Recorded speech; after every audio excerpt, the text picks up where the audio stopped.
Good afternoon, everyone, or good morning, depending on where you're joining us from.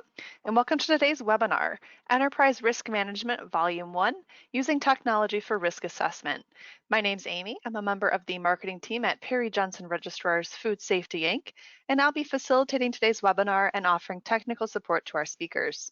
Today, we're excited to be welcoming two industry experts as guests for the presentation. I'll be introducing them to you all a little bit later on in the broadcast. Just before we get started, though, I want to go over a few housekeeping notes. To ensure audio quality on the call, all attendees are on mute. However, we do absolutely want to take any questions you might have.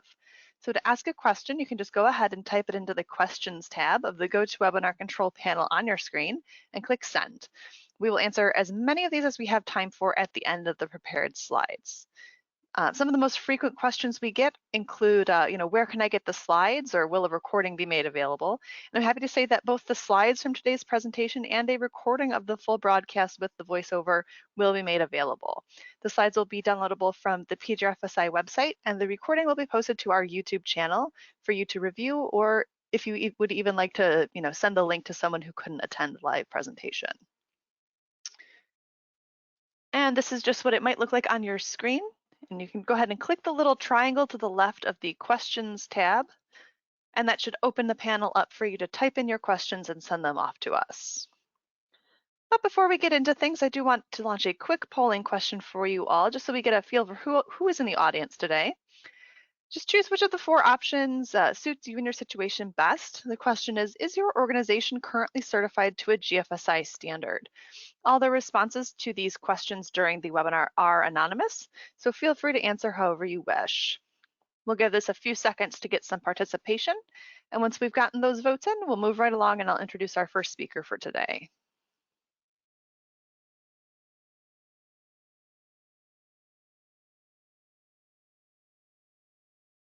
And on the topic of questions, as I mentioned before, you can type those questions in at any time. You don't have to wait until the end of the presentation.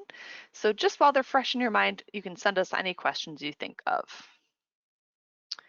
All right, thank you all to everyone who voted in that poll.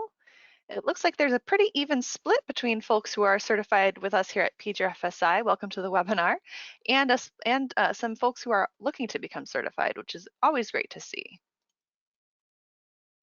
All right, I'm going to go ahead and introduce our first speaker today, and that is Paul Demarin. He is the Senior Vice President of Food Safety and Supply Chain here at PGRFSI. Paul joined us about a year ago in January last year and has over 35 years of experience in the hospitality, service, and retail agri-food sectors. Paul is a board member of the OFPA, that's the Ontario Food Protection Association, as well as an advisory council member with the George Washington University School of Business for their digital marketing certificate program. Before he came to PGRFSI, Paul worked for 16 years in the certification industry with clients in every sector, from food safety and supply chain to brand protection and quality. Paul also worked for many years in management systems certification, and before that, Paul was a professional chef and consultant for over 20 years. So I'm going to hand things over to you, Paul, and you can take it away when you're ready. Great, thanks very much, Amy. Welcome everyone to our webinar today. It's great to be here, and I really appreciate everybody attending. I also have the pleasure and honor of welcoming two very special guests today. A close colleague of mine that I've known for many years, Mr. Neil Marshall of Gov Consulting and formerly Coca-Cola, as well as Yannis Stoitis, the co-founder and CIO for Agrano. Thank you both very much for joining, gentlemen. Just before we get started here, and as I often do, I'll just quickly give you a high-level overview of our company. We've been around since 1994, really at the forefront of certification and registration from the very beginning. We achieved accreditations over the years, such as ANAB and UCAS, to name a few. We have expanded consistently around the world, and we now have offices in 22 countries around the world, and we have resources in over 60. We've been working with many types of organizations all across the industry because we're part of a family of companies. I work for PJR FSI, which was founded in 2012 from the food safety and quality certification space, as well as our other programs. We have PJR, which was founded back in 1995, and that works with companies on all of the global management system standards like ISO 9001, or ISO 14001. We have a healthcare and technology company that was founded in 2005 called PJ&A, and they specialize in medical coding, transcription, and telemedicine services as well. So we offer services in the registration and training and inspection space, and we conduct assessments to global standards around the world like HACCP, organic, gluten-free, the GFSI schemes, social accountability and responsibility, and several other audits as well. So over the last 9 years, we've had the pleasure of working with companies in really every type of sector that is out there in the industry. We do a lot of work with retailers and processors, farms, importers and exporters, distribution houses, and generally speaking, when we're working with companies, it's because we're looking to help them mitigate risk within their supply chain and protect their organizations by upholding brand and quality requirements. One of the main things that we look to do is add consistent value for our clients and service throughout everything we do. We look to uphold the highest standards that are out there in terms of professionalism and technical competence. I mentioned that we have about auditors in 60 countries, about 460 auditors, and that covers 30 different programs that we have today. The auditors understand not only the regulatory requirements, but also language requirements and culture requirements within the countries as well. So we break our services down into 4 key areas. Due to COVID-19 in 2020, the certification industry was deemed essential because it's based on the results of inspections, tests, and audits. And it gives confidence to you and me as the consumer that an organization's products and systems are audited against accepted national and international standards by a competent third party. Certainly it's still not business as usual today. We're all pretty far from it in many ways. But at the end of the day, we continue to look for ways to do our part to reduce the impacts of COVID, whether that be through virtual audits or the like. Today, I think in this market, it's more critical than ever. The landscape continues to change. You can, look at a news channel or go on the web, and there are constant recalls and new regulations that are popping up everywhere. And this is forcing the landscape to change and develop. And organizations of all different shapes and sizes and scopes are certainly going through these challenges as well. So we offer certification to third-party accredited standards like the GFSI family of standards or the ISO standards. We have second-party accredited auditing where we as the certification body have written and developed these standards that our clients can utilize around the world, either for their own sites or their suppliers. And that would be standards like a good manufacturing practices audit or HACCP or good distribution as an example. We also do a lot of work where our customers will have their own audit protocol. McDonald's would be a good example of this with their SQMS program. Costco has several GMP type audits. Many retailers and different companies have their own specific audit checklists, and many times they'll outsource to a company like PJR FSI to conduct this work. And then we also do training solutions for pretty much all of the standards that we offer. So I won't take too much time here. This is just a high-level overview of some of the standards. The ones that I didn't talk about is that on the bottom line, you'll see we're recognized as accredited body to perform various government audits like FSMA and Food Safety Verification Program, the Voluntary Qualified Importer Program, just to name a few. We're also recognized around the world, and we have partners around the world with different accreditation bodies and scheme owners. We, certainly respect these relationships that we have in place because accreditation gives our customers the assurance that the family of companies we operate under do so under the rules of accreditation bodies and scheme owners. And that helps to regulate us as a certification body and maintain a high quality of our work and a high standard. It's a significant investment that's made every year by our company, but it's worth it because, again, it gives confidence to the consumer that they've partnered with a respected and recognized partner. So just to wrap this up then here before I pass it over to Amy, again, I just want to say thank you very much to everybody for joining. I can't wait to start seeing everybody in person again. I'd love to talk to you at any time, so feel free to reach out to me if you have any questions. Thank you, Giannis and Neil, once again, and I'll now pass it back to Amy. Thank you. Great, thanks so much, Paul. Just before I introduce Giannis and Neil, I do have one more polling question for you all. And that question, again, all the responses are anonymous. Just choose whichever option suits your situation best. The question is, how often do you conduct risk assessment for your suppliers or ingredients? We'll give this a minute to let some votes come in. And just a reminder to everyone who might have come in a minute late, welcome. Thank you for joining us. If you have any questions that come up throughout the presentation, please feel free to type them right into the questions tab of the control panel on your screen. We'll be responding to as many as we have time for at the end of the slides. A recording and the full slide deck will be made available also from our website and on our YouTube channel. All right, I'd love to see a couple more votes in this poll before we move along, so give it a few more seconds for some stragglers to trail in here. All right, thank you all for participating. And it looks like the majority says annually is when they conduct their risk assessments. Alrighty then, I'm going to go ahead and introduce our guests of honor for today. First up is Neil Marshall. He's the Managing Director at Gov Consulting International LLC, and he works with select global clients in the food and beverage sector. At the end of 2020, Neil retired from his role as the Global Director of Quality and Food Safety at the Coca-Cola Company after 21 years. Neil has a Master of Science degree from Sheffield Hallam University in the UK. During his time with Coca-Cola, he held a variety of technical and supply chain roles, which started in 1999.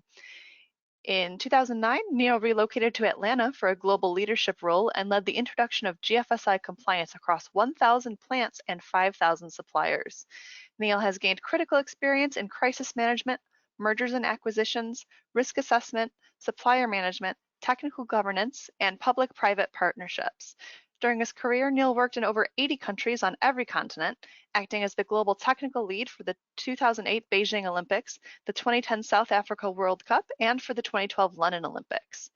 Neil has been a long-serving board member of GFSI and president of SSAFE, engaging externally in many conferences and industry forums with governments and regulators. Dr. Yanis Stoitsis is the CTO of Agrono, the food safety intelligence company that predicts food risks to help companies prevent them. Yanis helps companies transform the way that they perform risk monitoring and assessment through advanced AI technologies. During the past 15 years, he's supported numerous clients in the food and agriculture sector with their digital transformations. He leads the team responsible for Foodakai, the premium food risk monitoring, assessment, and prediction platform that is being trusted by very large manufacturers in North America, Europe, and Asia. Gentlemen, thank you both so much for taking the time to join us. Neil, I'm going to hand it over to you for the first section of the slides, and you can take it away when you're ready. Thank you, Amy, and good afternoon, good evening, good morning, wherever you are in the world. It's nice to be here, and obviously I'll be sharing the stage today with Yanis. Just a little bit about the reason why we want to talk today about enterprise risk management and the role of technology. In my, oops, sorry, come one too far, Amy, thank you. In my previous roles, one of the big things that we just heard in the bio is talking about suppliers and risk assessment and having a process that's automated to help do that. And I can honestly say in my career, we struggled with that regularly. And it's always a challenge to try and assess lots of suppliers and really get down to what the real risks are with those suppliers and have it in an automated, usable process that's not only visible to the QA and the food safety people, but across the enterprise organization, whether that's a smaller or a larger company. So there's always a need for data-driven solutions that are based on science, and that's a challenge. But using a tool like we're going to talk about today has really helped me latterly, and also in partnership now with Yanis, we're helping to develop these tools even further. And one other point really is how you connect this data together. So everybody, I'm sure, on the call has got multiple sources of where they get that data from. And it's how you connect that data together that's really important as you make your risk assessments of your suppliers and analyze those risks. This slide's not advancing, Amy. Sorry, thank you. So just before we get any further with that, let's jumping across again, sorry. An issue really to think about is really about who do the general consumers and public trust? And there actually is, if you do the study and search the information, there's low levels of trust in both from sources from the internet, but also from the food companies and business operators or FBOs, depends where you are in the world. There's a lack of trust about that information. And probably from the research anyway, and from conversations, the governments and the regulators are probably the most trusted by consumers. But there's still a huge challenge around that data. And there's been a lot of people, as you can see on the right side of the slide there, who are still having foodborne illness issues or problems. So if you say 17% of the world's population have had an issue in the last 2 years, then that's really quite alarming, because that's a lot of people. So we need solutions that can help us to prevent that. And as we know in the food safety area, food safety is non-competitive. We're all in this together, because if you have a recall in one company, in one commodity type, it's likely to bleed over or leach over to the other companies, and everybody becomes affected. So we want less recalls. We want safer food for everybody. Next slide. Yeah, so why is, it seems to be jumping too fast. Sorry, Amy. Why is that important? Yeah, next slide, please. And you know, we talk about the industry needs and the way things are moving. And the real reason for using data and technology to support our normal processes that we have in our plants is really to help us prevent these incidents and major incidents. And we really want to try to be more proactive and less reactive, moving towards understanding what the next trend could be or what the next major issue could be. Everyone on the call, I'm sure, is aware of all the focus in the last few years around food fraud, and also then the big push now around food safety culture. But all those things are people related. And usually, if we look hard enough and we use the data and enabling technology, like we're going to talk about and see from Yanis, we can use that information to inform us and help us, as I like to say, see around corners and support our prevention. But we have to connect all these pieces of data. And the biggest point about that really as well is it really helps you then to invest in different areas. So you can reduce the money that you're spending on the massive recalls and investigations and the cost of pulling it back from the retail or from the consumer by investing in predictive analytics, which help you to understand where the risks are. And so it's almost like a different investment decision that can help us food safety professionals inform management and get the right level of support in the business to prevent it, because we all know Paul talked about audits. Audits are essential and always will be. But the more we use technology now, the more we can inform our decisions and prevent recalls and issues from the consumer, which is what we're all trying to achieve. The next slide, please, Amy. Yes, so I talked about science and the use of all these standards and the complexity that's involved. You know, everything that we do when we talk about GFSI and certifications and audit schemes, they're all rooted in codex and science. But we need to make sure that as these food supply chains are getting more and more complex, it obviously brings hidden risks that we're not aware of. And one of the things that we also have discussed through our connections with academia and in our recent conversations we've had, you know, people are talking now more and more about climate change. And definitely a lot of the leading academics believe that climate change is possibly the next biggest risk for food safety. And we can't keep looking backwards. You know, we talk about testing and testing for information, but testing is just a confirmation. We need to be more forward thinking and less backwards effective looking. Next slide, please. Yeah, so how can we get that information? How can we inform ourselves to move forward with the right data? And I think we should jump forward there a little bit. It's okay because we can skip to the next slide. You know, one of the things that in a recent conversation I had with Chris Elliott from the University of Belfast, we were arguing or discussing about the use of the digital crystal ball. And that digital crystal ball enables us to look forward. But again, it's really a catchphrase that we're using to say, this is how you capture the data.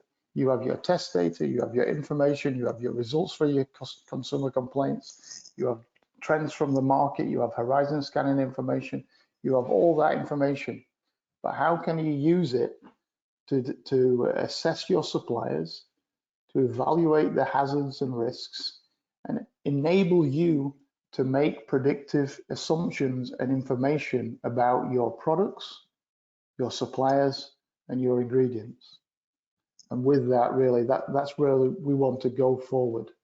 And I think the Food Akai tool we're going to talk about with Yanis now is a really good way to enable that information and bring it all together in one solution. So with that, I'd like to now pass to Yanis, please, and he'll take us through a bit more of the demo.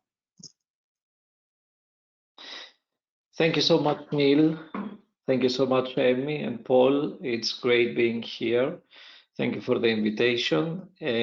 So I will continue what Neil was describing about the digital crystal ball.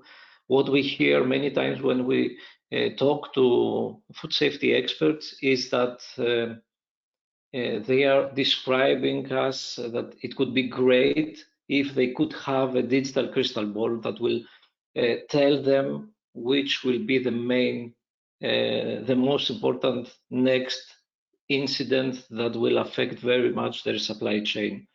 So this is something that they imagine that could help them very much to deal with the challenges that Neil mentioned. And we have today the opportunity because we have a lot of data and also very accurate and quality data that are published and by different organizations like governments. And as Neil mentioned, they are trusted, very much trusted by the consumers and also by the industry. But we have also technology. We have, you hear a lot about AI, about artificial intelligence, about predictive analytics, how all these things could help to be proactive and to improve the practices that you have already.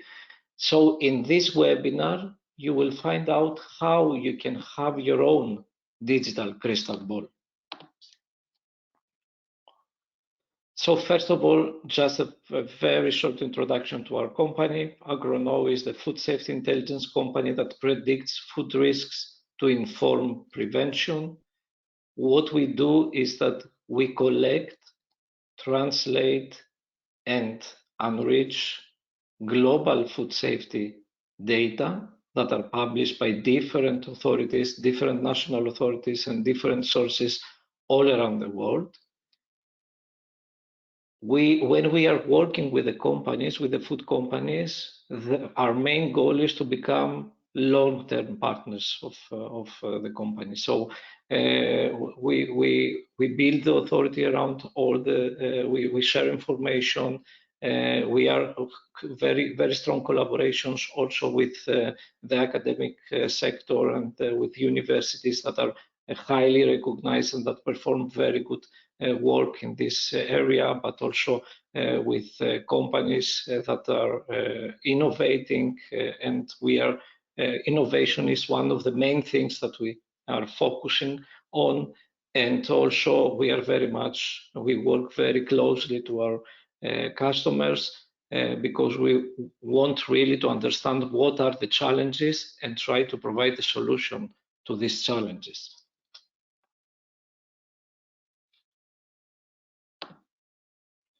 So the main challenges that we hear from the main challenges that we hear from the companies that we are working with is that they are trying to avoid, to be aware about major incidents and to avoid major incidents in their supply chain. They are trying, it's very hard for them to design a test plan that will focus on the new hazards. They are trying to perform analysis, but per ingredient and per region, but this is very difficult because there is a lot of data that is published and they cannot process all the data.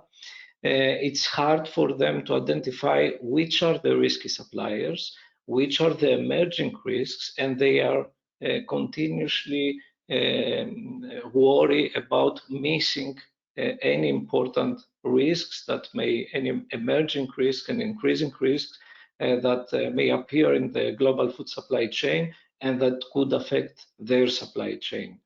So with that,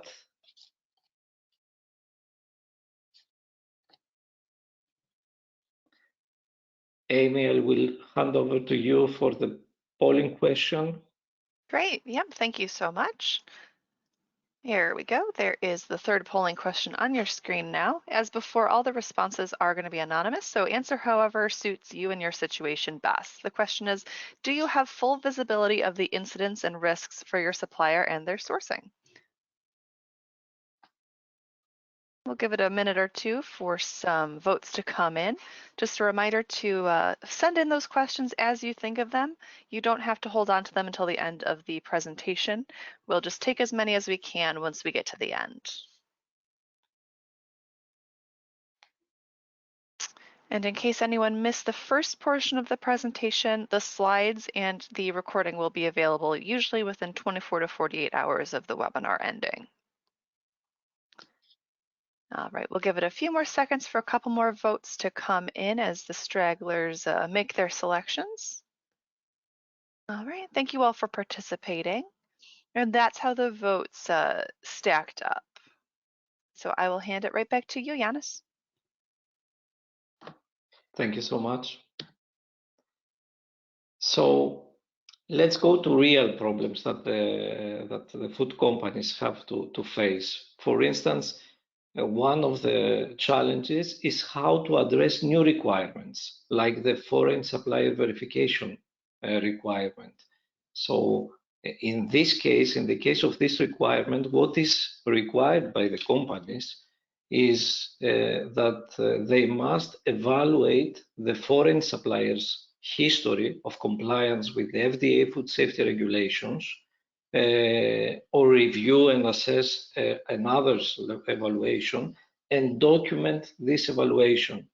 In order to do something like that, you need to have access to information about the traceability of the ingredients, the location of the companies and the subsidiaries of the companies that are involved in the supply chain, the ingredients, to have all the details and specifications about the ingredients that the supplier is using, if there were any inspection results by the government that you need to know, and they had some very important findings, if there are any warning letters for the specific supplier, previous import alerts or previous food recalls in which this company, the supplier, was involved, also to have a very good view of the country risk, to have an indicator for the country risk, and also the status of GFSI certification. So these are very important information that you need to have at hand in order to do this evaluation and re-evaluation of the suppliers. So what we are suggesting here is how we can set up a very strong supplier risk assessment approach that will be based on 3 steps. The first step is how to identify the risks. Either these are emerging risks or increasing risks. The second step is how to characterize the risk and to perform a risk ranking as is suggested by the national authorities. And the third very important step is how to be able to timely predict risks in the supply chain.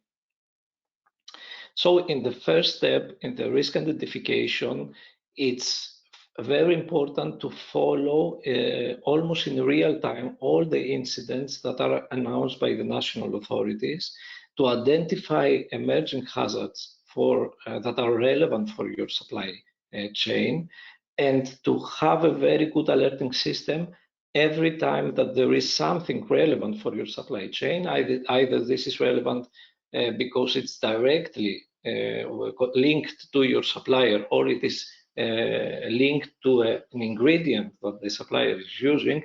It's very important to have such an alerting system that will provide you this early warning.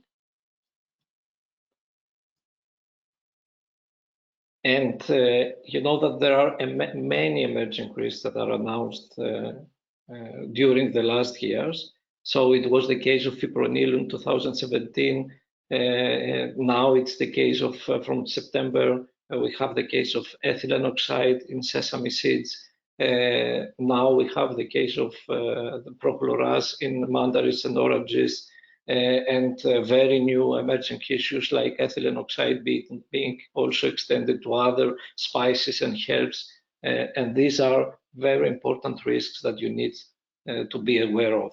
The second step is how to use all this information to perform risk assessment, not to wait for the annual risk assessment cycle, but to be able to continuously have a risk assessment that will be used to evaluate your suppliers, will identify emerging and increasing risks, so you can avoid all the manual work of following the different data sources, the different websites, and all the different feeds, importing this information into your Excel files, trying to process this information in the Excel files, and this needs a lot of time. And in many cases, it is also there are also many mistakes that are done because of the manual work that you need to do.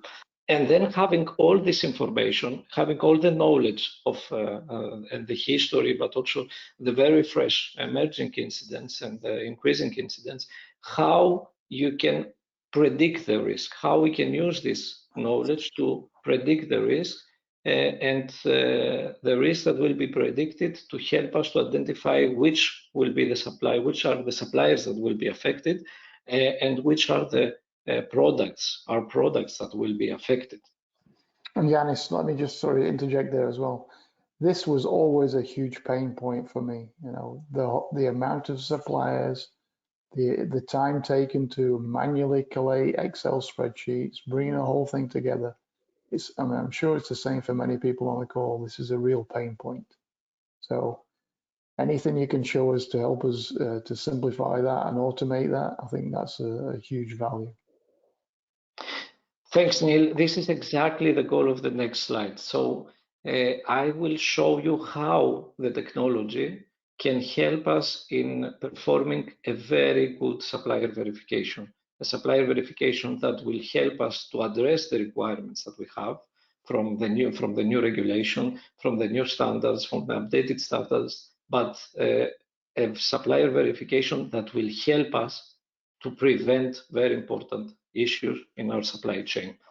So as Neil mentioned, we have developed a platform that is being used by but many companies all around the world, that is called Foodakai. And in Foodakai, we are providing several different services in order to address the challenges that the food industry has.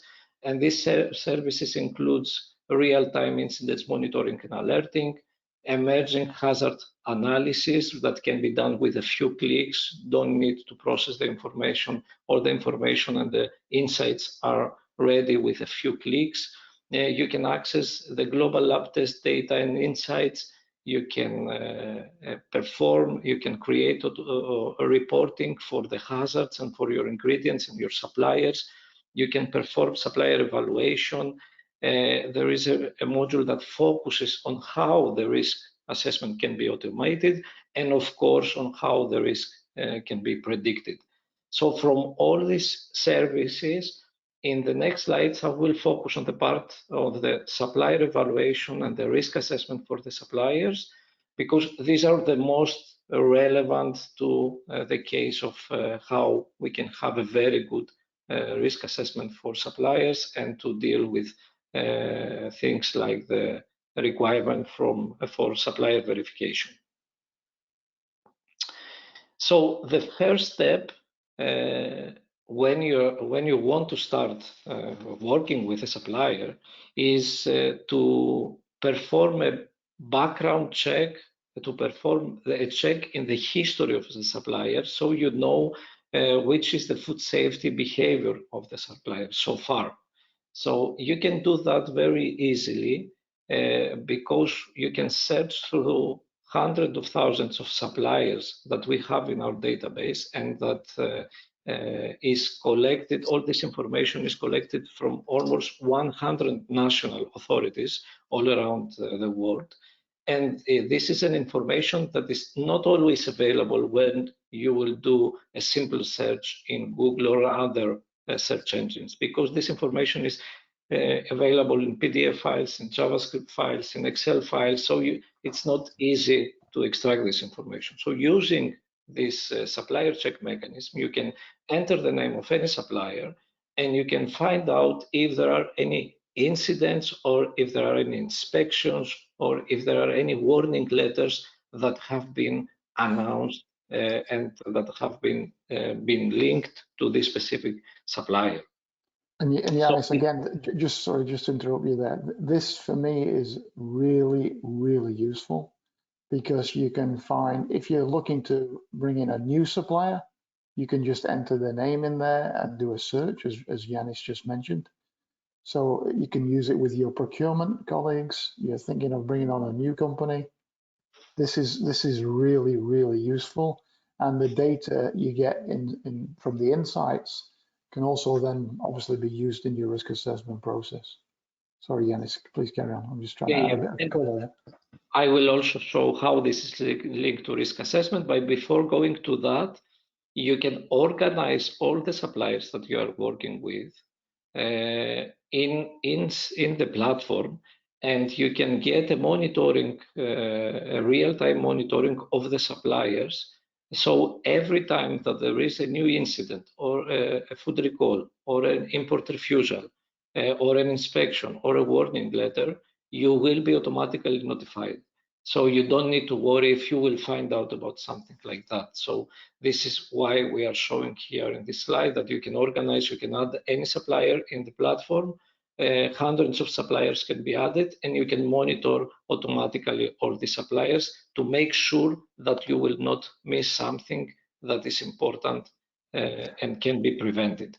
Can I just ask another question, Yanis? Sorry. So I could add my own company information into the platform, or I can just search the existing information. Can I do both?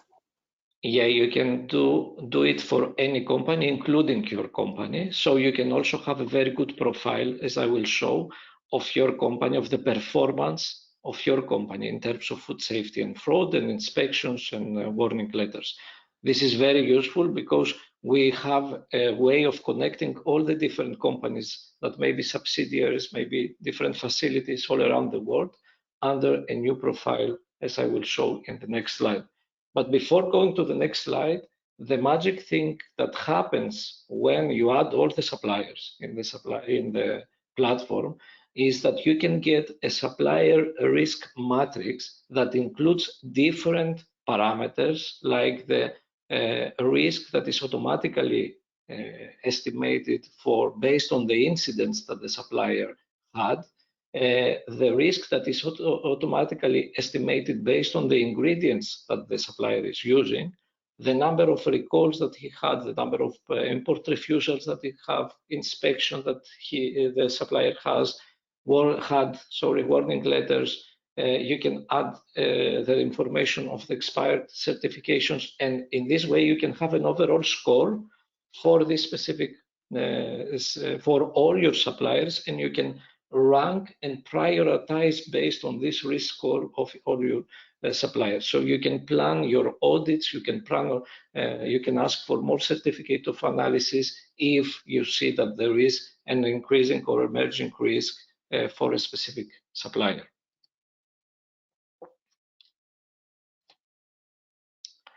And the very nice thing is that you can even change the way that the overall risk is estimated. So this is not a fixed risk score that we are estimating, but you can add weights in order to emphasize the parameters that are very important for you.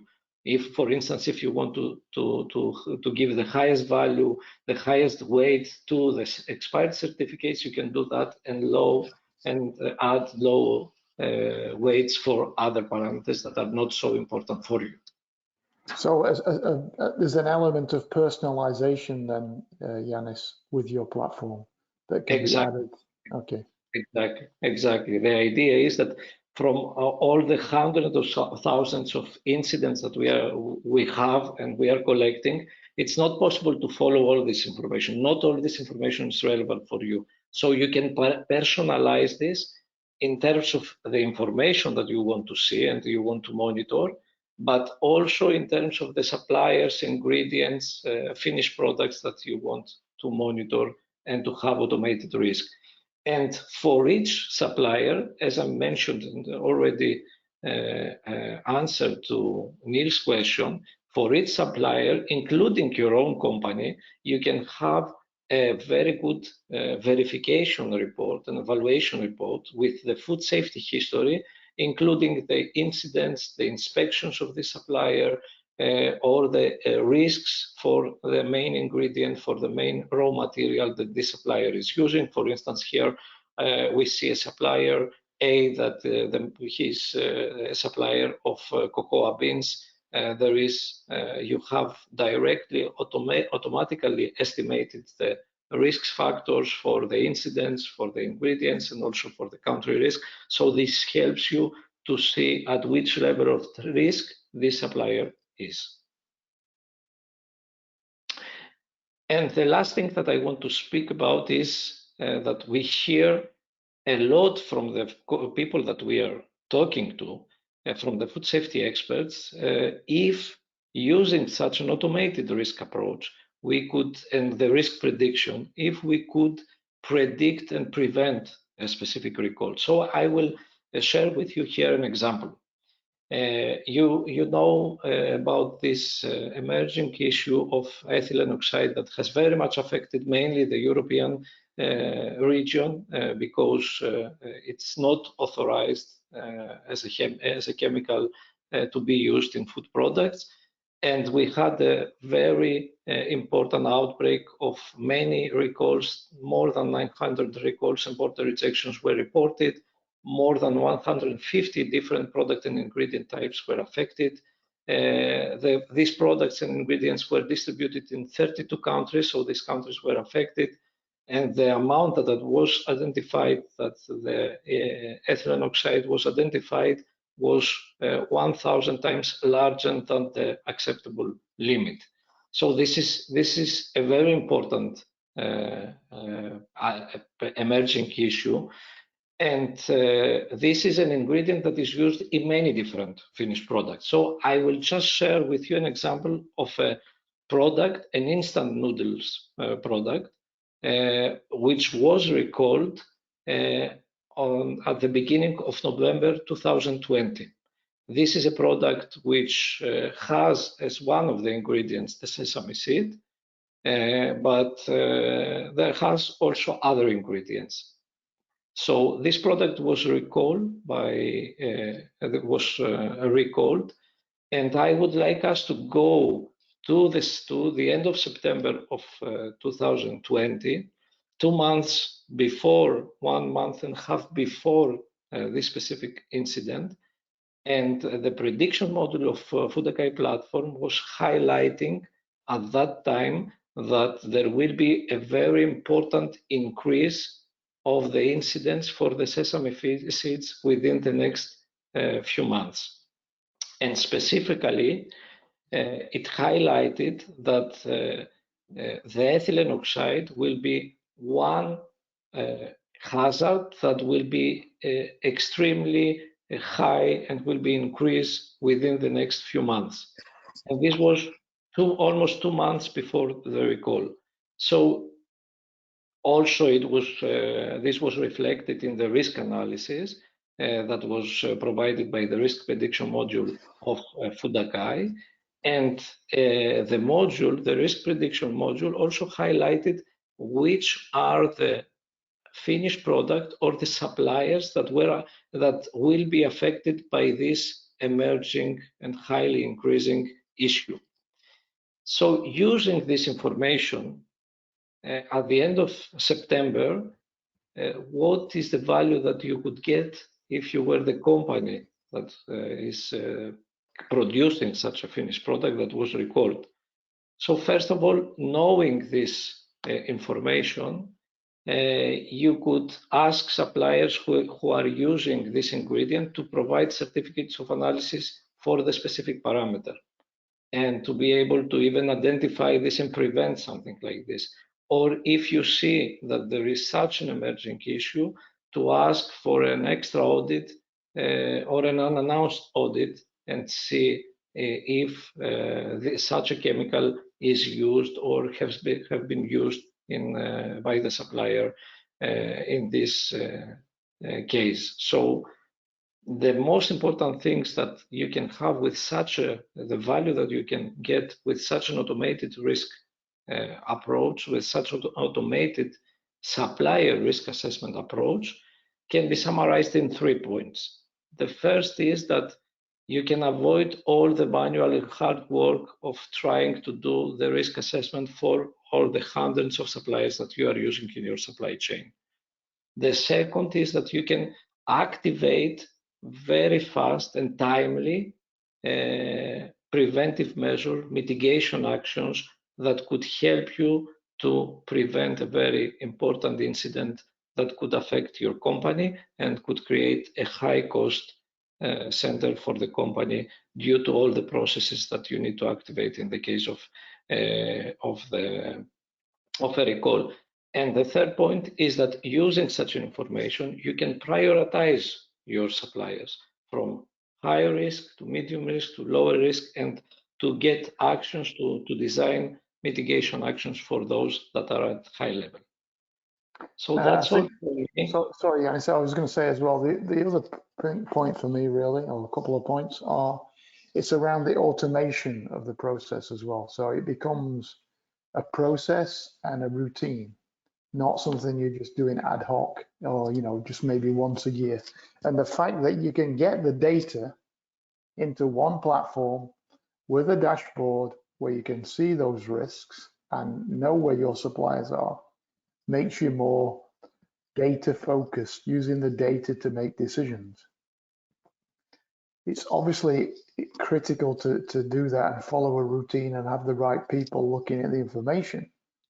But the big point as well is you are overall trying to reduce your risk, and it's using the AI and the amount of data to use that to focus on, rather than just maybe like I've used a lot in my career, and Paul probably the same, where you're using gut feeling, experience, but you're also now using more of the data to make fact-based decisions. And I can't overstress that enough, how important that is, because that allows you to think ahead and make the right investment decisions to mitigate, whether that's audit, increased testing, whatever it is. But it's knowing what are your biggest risks. And probably most people could have predicted this if they thought about it, if they had time. But, as we all know in the food industry, nobody has time.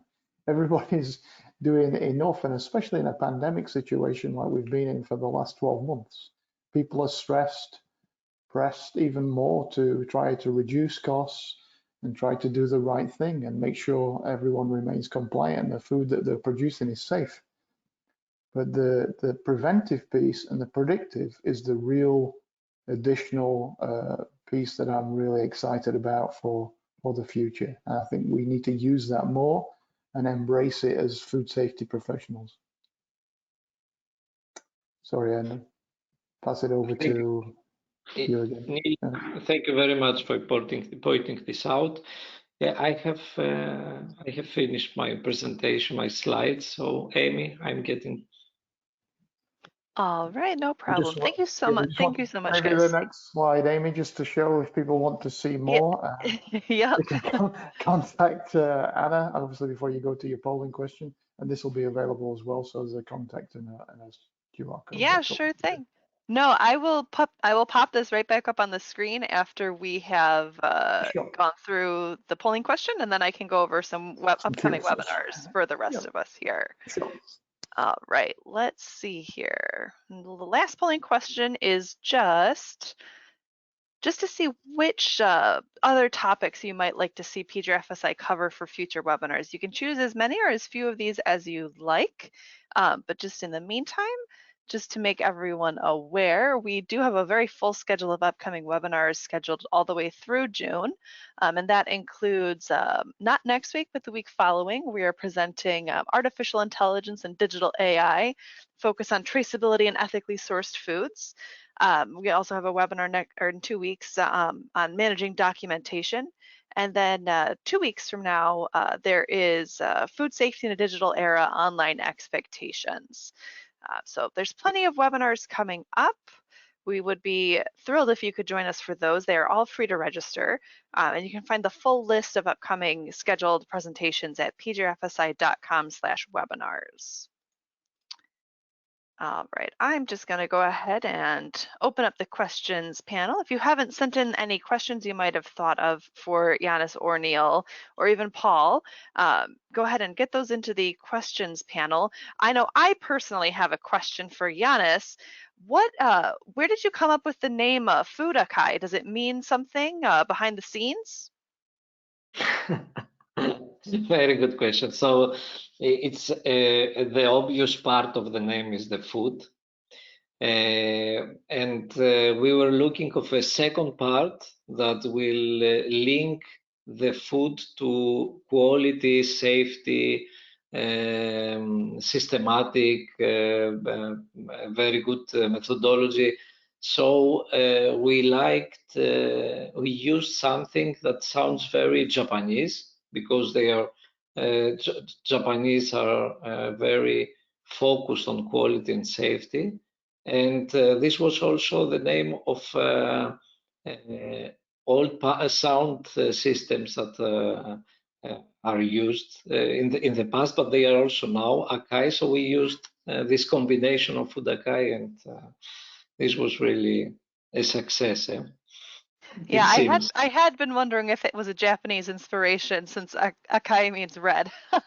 So I Yeah, was personally, that was my question the entire time. What does Fudakai mean? All right. and when we studied also the term Akai in Japanese, the red color seems very nice because it's about alerting, early warning, risk. So red is a very good color for showing. Very clever. All right, let's see. We've got some questions that came in here. For Neil, this is a question for Neil. What do you see as the major risks for food suppliers in the future? I think there's many. I think one thing is obviously to be wary of is the whole climate change and the pandemic that we've just been through. I mentioned it already.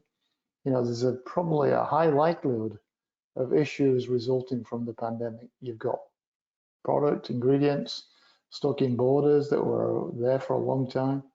You know, this tends to unfortunately give actors a chance to try to make money out of people's misfortune. So I'd be definitely aware of testing and ingredients monitoring that may have been left. Products and ingredients that have Absolutely. been left, yeah. So I think that's the challenge. And I think the whole climate change thing is going to continue to have an impact on the agriculture and the future of the food supply. Yeah, absolutely. I'm going to go ahead and swap back over to that contact slide for AgroKnow. Oops, sorry about that. I seem to be having some issues keeping the slides on the right page there. Let's see, we've got a question here for Giannis. How many and which data sources do you have, and how frequently are they updated? So, as I mentioned during the presentation, we are collecting information from the national authorities that are announcing food recalls, import refusals from all around the world. So we have right now almost 100 such data sources, and we are scanning this information for updates every few minutes. So even if something is announced now at one part of the world, we will be collecting this in few minutes, and this will be available on the platform. So there are many data sources. We continuously adding new data sources because more and more food safety authorities from different countries are deciding to announce this information on their websites or on Excel files. So this number of data sources is continuously increasing. Fantastic. As a follow-up to that, Yanis, how often are changes and upgrades made to Fudakai? Every 3 months, we have a cycle of integrating the feedback that we have from the users of the system. So every 3 months, we have an upgrade that includes new services, new functionalities. And the most important thing is that these services are based on the feedback of the users. So we select the ones that have the highest impact for the users, and we integrate it every 3 months. So four times in a year, we have an upgrade of the system. And of course, there's no need to set up anything because this is a cloud-based platform. So all this upgrade is done automatically. Your data is there. You don't need to do anything, just to use your browser to access the platform. Excellent. Maybe, sorry, Amy, if I just interject there as well. Just being the kind of person I am, and Paul knows that pretty well, a bit of mischievous streak in me. I'd like to challenge Yanis all the time with that and give him different challenges about, what can he find or use from the platform. And unfortunately, he's winning so far because every challenge I give him, he manages to solve it. So I think that's one of the real positives of the platform and the solution is that they are nimble, agile, and they like to be innovative and keep continuing to build, and which is really why I'm working with them now to look at these solutions, because it's a real problem, and the technology can help solve that for us. Absolutely. Yeah, well done, Yanis and team, for beating Neil at every turn with those challenges of his. All right. We've got, I see 2 more questions in the queue. If you have any others, please send them in. We're happy to answer them. Let's see. Neil, this one is for you. How did you discover AgroKnow and the Fudakai solution? Yeah, well, I definitely can't take responsibility for that or credit, but in my previous role at Coke, one of the bottlers in Eastern Europe was using the platform for the last 2 or 3 years. I'm sure, like many other companies, we looked and evaluated many solutions, looking for different ways and challenging the solution, but they were using Fudakai for a couple of years, and so I learned about it through them from in Eastern Europe. Excellent. All right. Final question, unless somebody submits one very last second. Yanis, where do you see Fudakai in the future? Any big changes or new additions planned in the next year or 2? One of the most important things that we are working with and we are working on and will be available within the next months and year is how we can improve further the predictive capabilities of the platform. So right now we have a very robust and good prediction capability, but the supply chain, the food supply chain is so complex. There are so many parameters that are affecting the risks that we have in the supply chain, that we would like to build a very powerful prediction model that will take into account all the different parameters, like the data about the climate change data, the data about production, the data about trade, the pricing data. So how we can combine all these parameters in order to become even better in predicting things. And a very important thing is how we can have long-term predictions, not only short-term predictions. So what will happen in 2 and 3 years based on the current situation. So this is the next big thing that we will launch in Fudakai.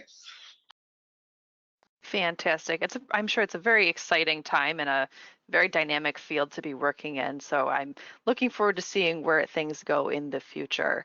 Unfortunately, it looks like we are out of time for today. I didn't see any other questions come in, but if anyone has other questions that they'd like to ask offline, or if you think of them after the webinar has ended, we do absolutely encourage you to reach out to AgroKnow, or if you have questions for PGRFSI, you can send those to us at pgrfsi@pgrfsi.com. The slides from today's presentation and the recording should be uploaded within the next 1 to 2 days. And I'm just going to want to, on behalf of PGRFSI, wish everybody a happy and safe rest of their week. And Giannis and Neil, thank you again so much for taking the time to speak to the audience today. Thank you so much for your interest and participation. Thank you. Thanks, Amy. All right. Thank you to everyone who attended. We will see you all in the next webinar.